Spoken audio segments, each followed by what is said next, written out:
欢迎大家又回来我的频道。今天要给大家分享的是一道超简单的开胃凉菜——麻酱菠菜。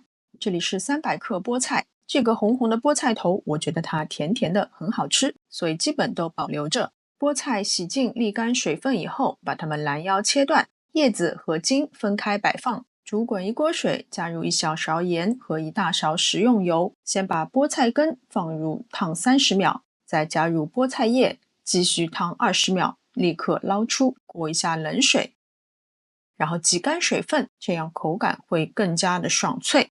现在来调超好吃的麻酱汁，一般我都使用芝麻酱，但是我家里刚好吃完，所以这次用的28酱也是非常好吃的。2大勺的芝麻酱，再加入屏幕上方所打出的所有的调味料，混合拌匀，调到能够流动的状态就行。调匀以后，可以先挖一点试试味道，然后根据自己的口味适当的进行调整。谁说麻酱菠菜是一道上不了台面的小菜？这次我做了一个氛围感拉满的版本，绿油油的菠菜压成塔状，再淋上香浓的芝麻酱。我喜欢稍微有一点点稠度的麻酱，如果你喜欢更稀一点的，可以再加少许的凉白开。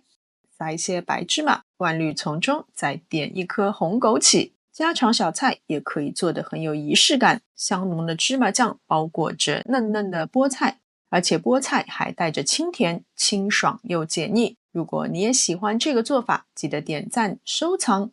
今天的视频就到这边，非常感谢大家的观看，我们下次再见。